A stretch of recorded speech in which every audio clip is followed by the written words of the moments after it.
Hey guys, Ramon with you here from OSA Tennis 360, and I get so excited today because we're going to look at the first three levels of power on your ground strokes.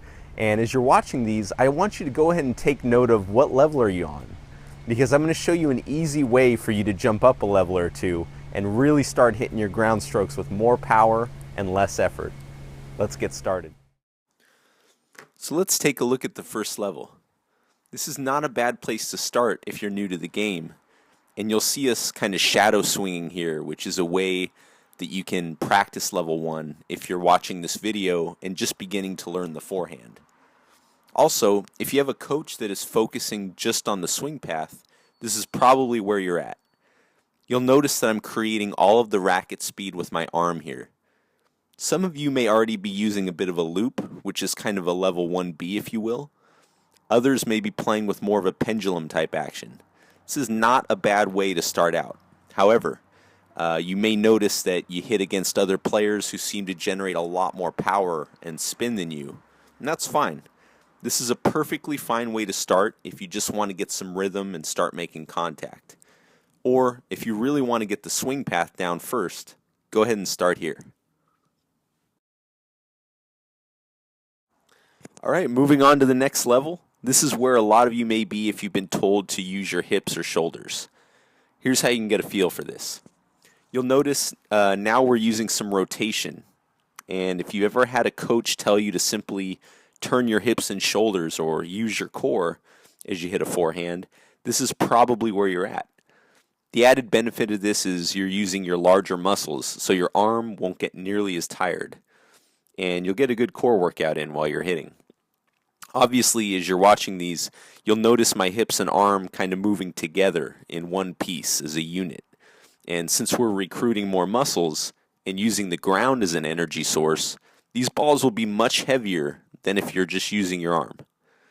In level 2, you'll really start to notice some power going into your shots, and you'll have the ability to really drive the ball deeply into the court and generate more spin, and this results in a heavier ball, which we'll talk more about later.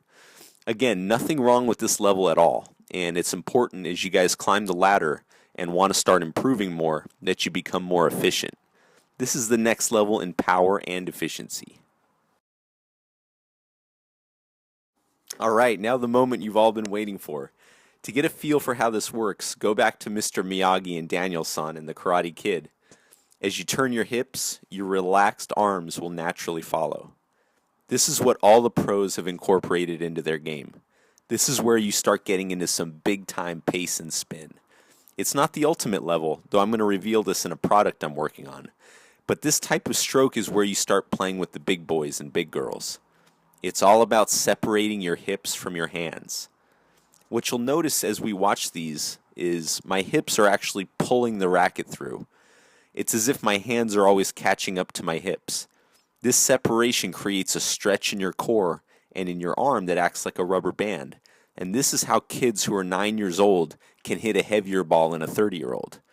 Along with the video you may have seen if you opted into my newsletter, this is what creates effortless power. You'll notice my arm is very loose and is always catching up to my hips.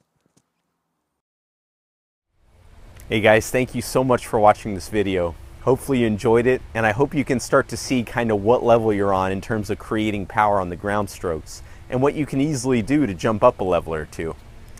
So if you like this video, go ahead and click like. Feel free to subscribe to my channel.